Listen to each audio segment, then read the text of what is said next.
So, continuing with our tour of Italy, we're going to make another stop in the beautiful capital of Rome, where we're making another fantastic dish, very classic to them, very classic to us all, Bucatini alla Amatriciana.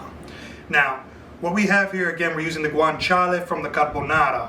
We're using it in a different way. Instead of a cream sauce today, we're going to make a nice spicy red sauce. Rustic, easy, and beautiful. It can be made for your spouse, your girlfriend, your husband, whoever.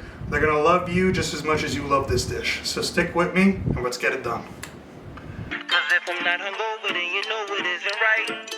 So the first step in making this beautiful Roman dish is, of course, again, the guanciale.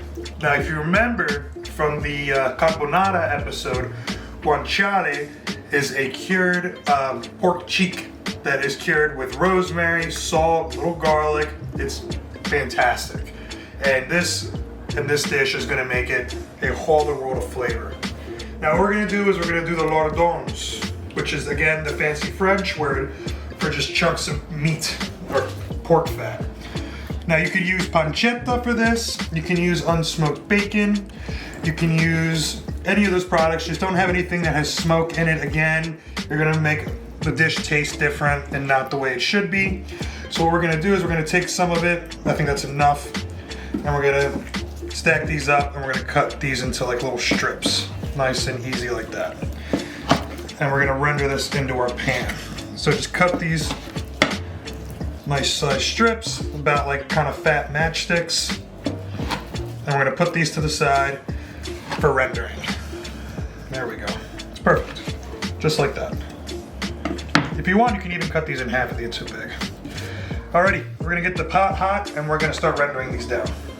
Okay, so what we're gonna do now is we have our lardons, and we're gonna put this in a cool pan just like the carbonara video, because it's gonna slowly render out all the fat, because all of this are super fatty cut. So we want all of that fat to render out, and that's gonna be our cooking base. So instead of using an oil, we have the natural fat from the pork. So to get that going, once we start rendering, you can already see it's already starting to release some of this oil. Once we get that going, we'll come back, we'll show you what the next step is. So you can see we're getting to the point where that beautiful guanciale, all of that grease is rendering out like a cooking oil. It's getting crispy, it's getting nice. So what we're gonna do now is we're gonna add some grape tomatoes. Now, grape tomatoes aren't traditional in a Amatriciana recipe, but I like to get a little texture to the sauce. I don't think it should all just be liquidy. So the texture with the crispy pork and these grape tomatoes, just a handful, they're gonna really add some a little more mouthfeel, a little texture. I think it's gonna be nice. So what we're gonna do is we're gonna cook these grape tomatoes in this pork fat. We wanna keep everything medium to low heat. We don't wanna burn the guanciale. We wanna just kinda give it a slow cook, or else it's gonna ruin the whole taste of the dish. So we're gonna cook these tomatoes out until they start kind of rupturing. They're gonna blister, they'll rupture, and all of their liquids are gonna fall into the pork. And after that, we'll move on to the next step. So stay tuned. Okay, now an important ingredient when it comes to this guanciale is it needs to be spicy. So I have these little Italian chilies that I grow in the garden. We had a pretty good yield this year. We're gonna cut these up, we're gonna throw them in there. You wanna do a fine dice, and please wear gloves when you're dicing peppers. I'm not doing it because I don't feel like getting them, but I'm gonna wash my hands right after this. You don't wanna go touching your eyes or touching your fun parts down there, because you're gonna be getting a burn that it's gonna last a long, long time, and that is not fun. So we're doing a small dice here. Don't get rid of the seeds, put it all in there. Just chop it up fine. You can even use like Thai bird's eye chilies, that'll work pretty well. Doesn't have to be Italian chilies. You can even put like, I don't know, like a habanero or a jalapeno or whatever. We're gonna throw that right in. Give that a stir. Watch your eyes. As soon as that hits, it's gonna be real hot in the air. This is coming out really good. The tomatoes are blistering. We're just gonna give a minute for that pepper to kind of infuse within the sauce here. Let all the ingredients get to know each other and the flavors to hug it out. So we'll come back when we're ready to go. Okay, so the next step. What we're gonna do is we need to add a little tomato puree to this. You need to use a really, really nice tomato puree. I get the Cento, that's my favorite. If you're really feeling froggy, you can take your own tomatoes, blanch them, peel them, sieve them. I haven't got time for that, so we're gonna use this. And then we're gonna kind of feel it out. We don't wanna overdo it, but we don't wanna put, not enough. I ended up using the whole bottle, so don't listen to me. And then we're gonna take a little splash of water, just to kind of get all that tomato-ness at the bottom. A little water is good too, it'll help thin it out so it's not too thick. And we're gonna let the sauce reduce down a bit. It's got a lot of liquid in there now. Once we reduce down, we'll be in a better state. Let all the ketchup, all that oil. We'll come back when this has reduced. Don't season it yet though. Don't add any salt, don't add any pepper, because the guanciale is salty.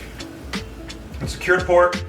If you salt it now and you don't taste it, you could over salt it and then everyone will be needing 4 or 5 glasses of water while they eat this. So wait to season this. Wait till it's reduced. Okay, we are reducing. We're almost there. He's bubbling. Bubble, bubble, toil and trouble.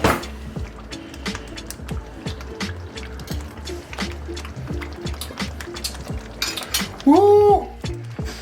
It's hot. It's got a kick, but it's not a bad kick. It's not overwhelming. She's got a kick. It needs more time. It's still too watery.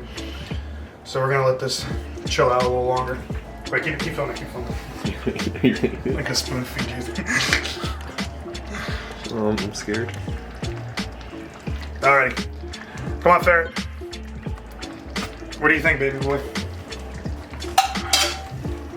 That's good. It's got a kick. A little bit, yeah. Something crazy. You really scared me. I thought it was gonna be way worse. Did you think I was gonna spill it on you? No, it was gonna be hot, like really spicy. Oh, no, it's not too bad. Alrighty. So if you check out the sauce, you can actually see the level that we started at and how far down it's reduced. We've gotten a majority of the water out, so it's mainly just sauce now. We don't want to reduce it any too further because then we're getting to like a ketchup territory. Use your discretion when seasoning your sauces. If you find that it's salty enough for you because of the guanciale, you go ahead and do you. It's your food. You season it the way you want it. I think ours can use a little bit of salt. And I'm also going to add some freshly ground pepper, because pepper in guanciale, or any cured pork for that matter, is absolutely amazing. So we're going to get a couple sprigs of that. Now we're going to get into boiling pasta. Normally, we would use fresh pasta, but with Amatriciana, in my opinion, the best pasta you can use is Bucatini. And Bucatini is a very, very thick spaghetti that you could see through. I mean, you can't see it through here, but it's like a tube. And the only way you can really make that homemade and fresh is with a pasta extruder that I do not have. So today, we're going with the box stuff, which is fine. It's totally fine. So what we're gonna do is we're gonna get our pasta water boiling. We're gonna add maybe a tablespoon of salt to the water. And we're gonna put this in. We want this al dente. Always follow your box instructions when you're cooking pasta. Ours says al dente in 7. We're gonna do 7 minutes. So we wanna make this spread out a little bit. Make sure it all gets in there. We lost a little bit, that's okay. Spread that out. Once it starts hitting the boiling water, it will start to bend.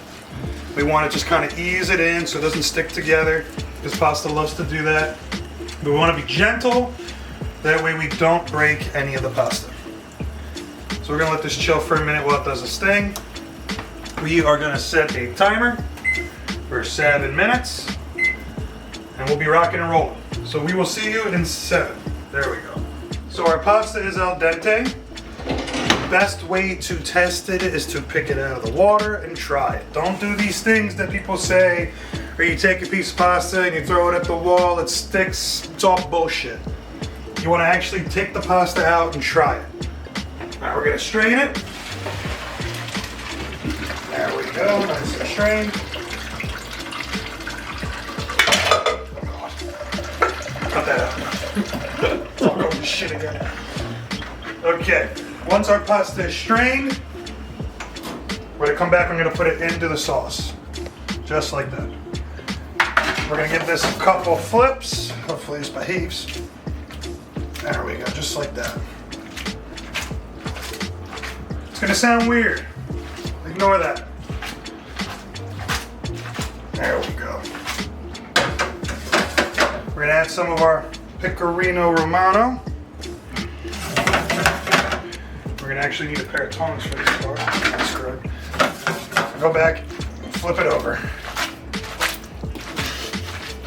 Flip it over, don't worry about that. It's okay, it's all part of the process. And there we go. Jesus H. Christ.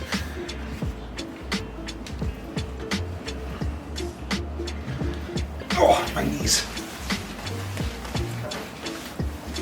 You want to clean up your floors, you don't want to slip and break your neck. Okay, there we go. Are we still live? Mm-hmm. Okay. What we're gonna do now, we're gonna get a couple bowls. Get another pair of tongs. And we're gonna swirl it. Look at that. Make sure you get some of the guanciale in there too. Pick it up and swirl it. Throw that right on top. Get some of that going.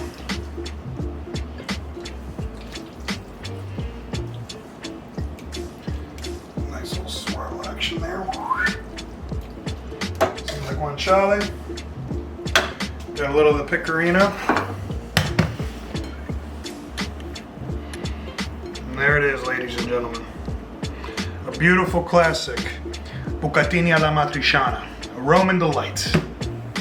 Enjoy. We on a mission when we in the kitchen, we whipping the dough, yeah. Rose blowing the battle like it never mattered, we been here before, yeah. And it's never basic whenever we make it. Under the influence of intoxicated. Pushing the mud, whipping the pot, cook with a buzz. Give it a shot. Toss me a Heineken using the key and hooking the top.